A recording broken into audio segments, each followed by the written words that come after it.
Olá pessoal, tudo bem com vocês? Aqui é o professor Wesley. Essa é mais uma aula da nossa playlist de microbiologia básica. Nessa videoaula introduziremos aqui os conceitos acerca de nutrição e metabolismo bacteriano. Então, como um ponto de partida, eu queria trazer a seguinte pergunta, a seguinte reflexão para vocês.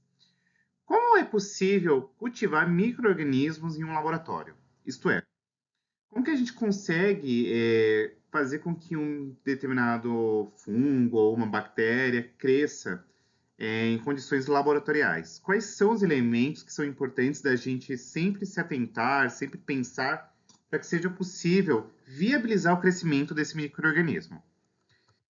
E nesse sentido,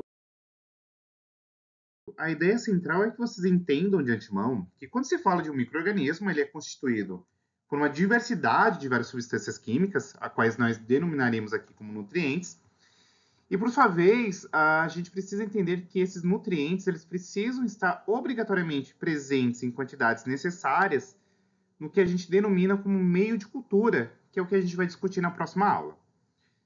E é importante a gente se atentar que esses nutrientes eles precisam estar em condições adequadas, em quantidades mínimas satisfatórias, para que a gente consiga manter as atividades vitais, como, por exemplo, o acúmulo de biomoléculas, o crescimento microbiano, beleza? E nesse sentido, eu acho que é pertinente a gente destacar que o elemento básico que constitui todo e qualquer elemento que ocupe espaço e lugar no universo são formados por átomos. E um átomo, a quem não se recorde, ele é constituído basicamente por duas porções, um núcleo que vai concentrar aqui os prótons e os nêutrons, e nós temos aqui uma região denominada como eletrosfera, que vai ter aqui os elétrons. Além disso, é importante destacar que os elementos químicos, os mais diversos que a gente tem aqui, hidrogênio, hélio, beriri, bororó, vão constituir os micro-organismos, tá? Então, os elementos químicos, eles vão estar presentes aí nos micro-organismos, mas veremos que existem alguns elementos que são mais importantes da gente destacar nessa aula, porque eles vão contribuir de maneira muito significativa para o crescimento microbiano.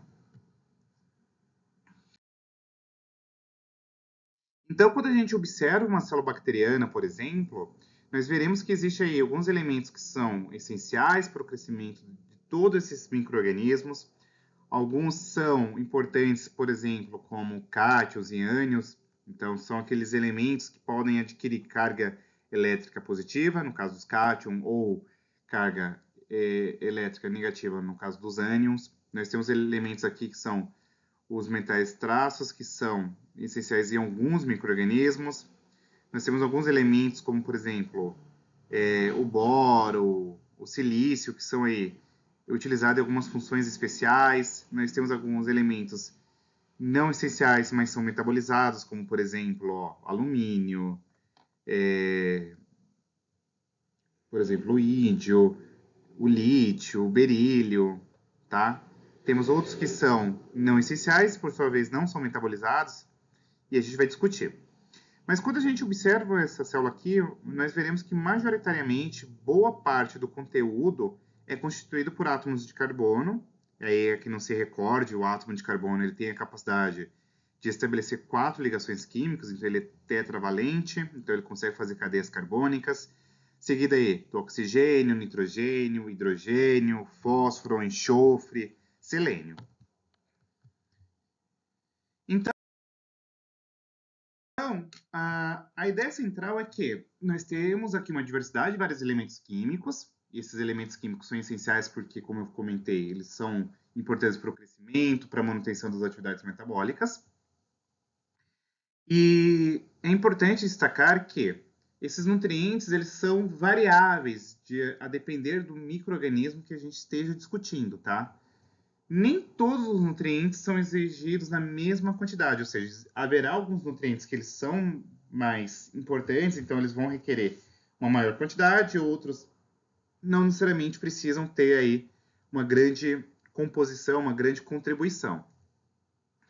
E é importante a gente comentar disso, porque conhecendo-se as necessidades metabólicas, necessidades nutricionais do microorganismo, a gente consegue, por exemplo, criar um meio de cultura adequado para fazer a manutenção, o cultivo, o isolamento e, por sua vez, aí, não menos importante, obviamente, o estudo desse micro-organismo aí nas suas mais diversas finalidades, seja para a parte de aplicação industrial, para aplicação médica e por aí vai.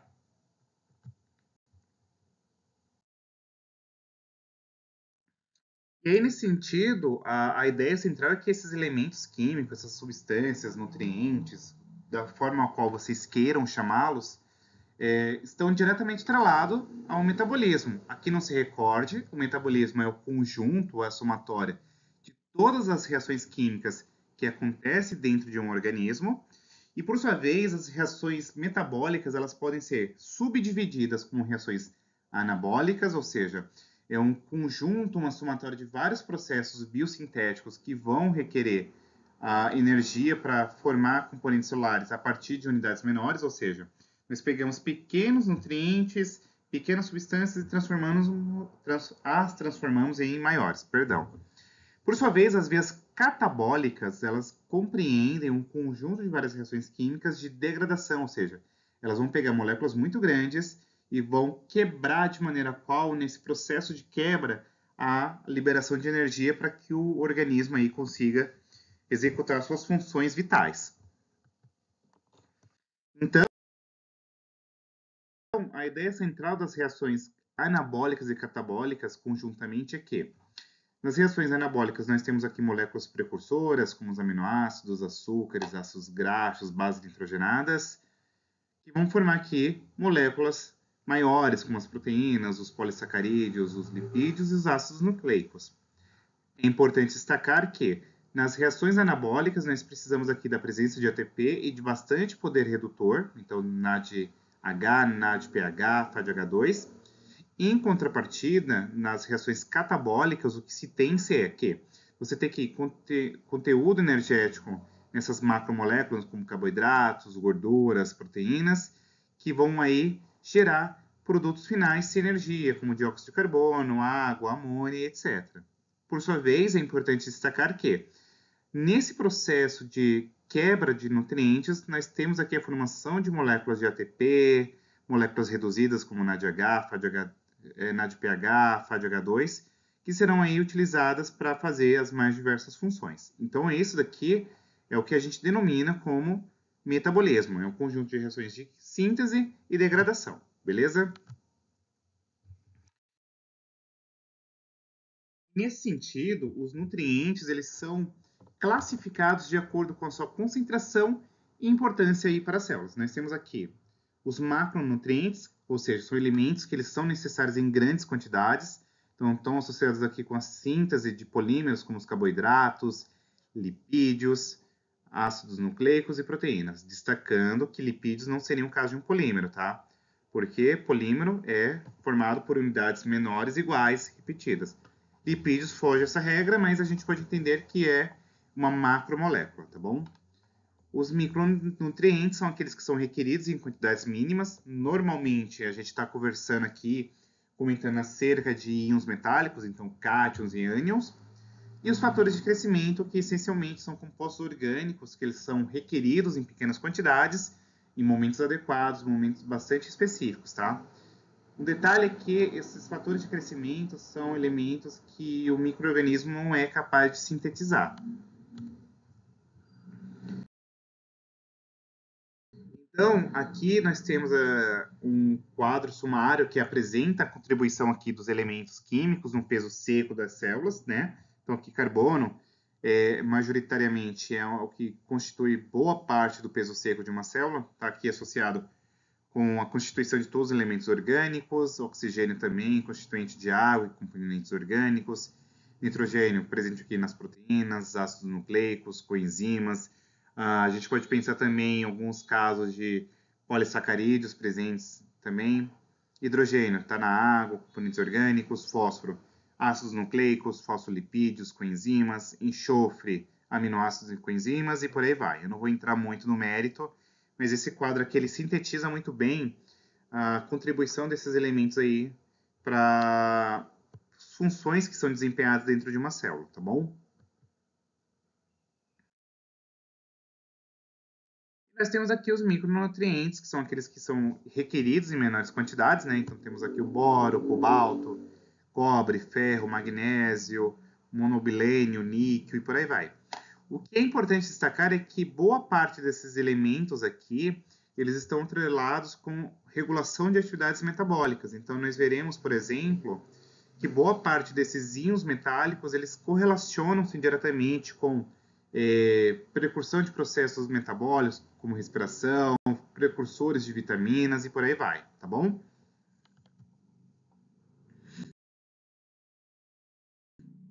E tem-se aqui os fatores de crescimento, que conforme eu havia descrito anteriormente, são aqueles elementos que são requeridos em pequenas quantidades, em momentos muito específicos, e destaco que as bactérias não conseguem sintetizá-los. Então, nós temos aqui o PABA, né, que é o ácido para-amino benzoico, que é precursor aqui do ácido fólico. O ácido fólico está associado com o metabolismo de um carbono, transferência de grupamento metil, biotina, a colobamina, tiamina, o piridoxal, ácido nicotínico, riboflavina e por aí vai.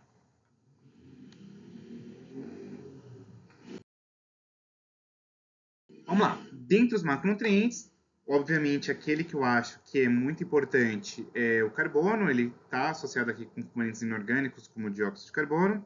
E quando se comenta de compostos orgânicos, são aqueles compostos que contêm o carbono, como carboidratos, os ácidos graxos, aminoácidos, ácidos orgânicos, bases nitrogenadas, compostos aromáticos e etc. Então, tem uma diversidade, várias funções, em decorrência da tetravalência do carbono, ou seja, da capacidade de estabelecer 4 ligações químicas.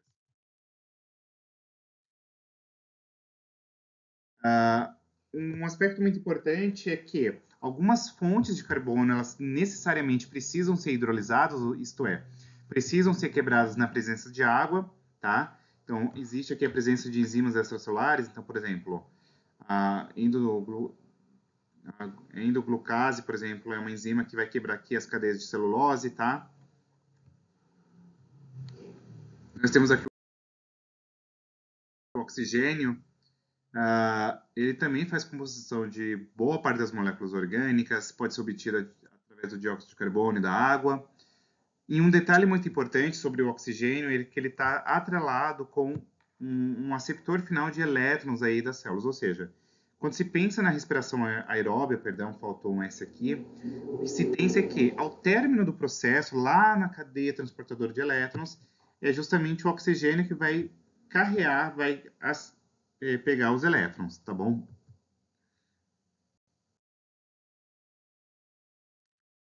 Um outro aspecto muito importante é que todos os micro-organismos que apresentam sobrevivência na presença de gás oxigênio, eles apresentam a superóxido dismutase, tá? Que é uma importante enzima aqui para fazer metabolismo de água,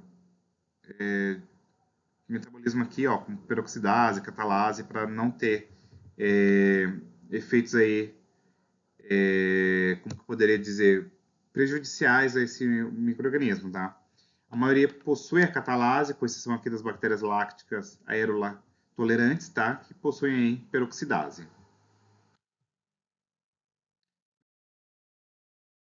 Nós temos aqui o nitrogênio, tá? Ele é encontrado em diversas moléculas orgânicas, como ureia, proteínas, aminoácidos, bases nucleotídicas, tá? É encontrado aqui em outras formas, como, por exemplo, a amônia, que é uma forma inorgânica, nitrato, nitrito. E a gente conversa aqui em especial do nitrogênio porque ele está diretamente estrelado com a fixação do nitrogênio, tá? A quem não se recorde, a fixação do nitrogênio é basicamente a conversão de nitrogênio gasoso em amônia, tá? Então envolve aqui bactérias de vida livre que estão ali presentes nas raízes de leguminosas, como por exemplo feijão, tá? Que elas conseguem pegar esse nitrogênio atmosférico, fazer processos como por exemplo a nitrificação, que fazem a conversão de amônia em nitritos e nitratos, e isso daí pode ser utilizado pelas plantas e etc. Aqui tem uma figura bem interessante, ó, o nitrogênio atmosférico. Tem a presença aqui das bactérias desnitrificantes, que fazem, por exemplo, pega nitrito e transforma em nitrogênio. tem as bactérias fixadoras de nitrogênio, que estão presentes aqui em raízes de leguminosas. Você tem aqui as bactérias fixadoras de nitrogênio no solo, que pegam a amônia e transformam em nitrito, nitratos. Tem as bactérias decompositoras também, que fazem aqui a amonificação, tá?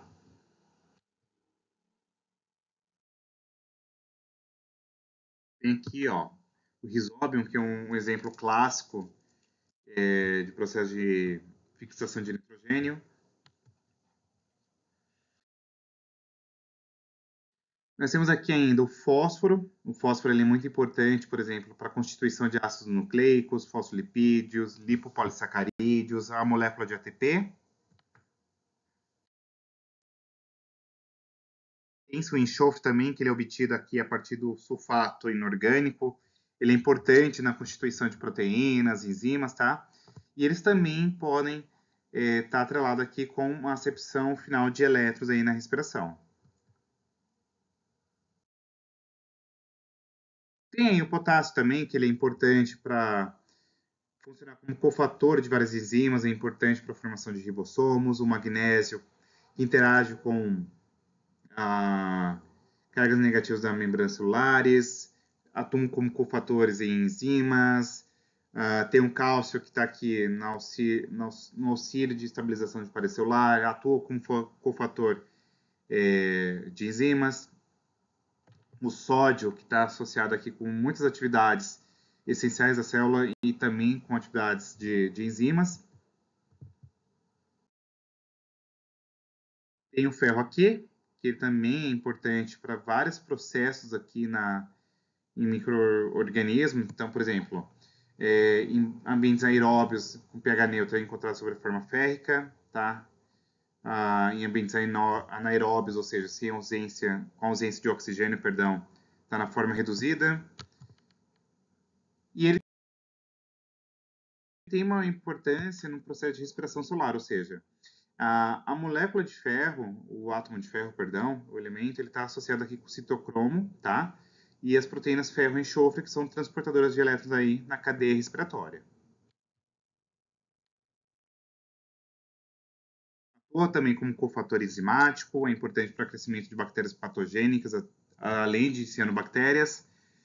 E ele também é importante para o metabolismo de bactérias que desenvolve mecanismos aí que utilizam o ferro insolúvel na natureza. Beleza? As referências foram essa, e nas próximas aulas a gente vai continuar discutindo aqui sobre metabolismo microbiano.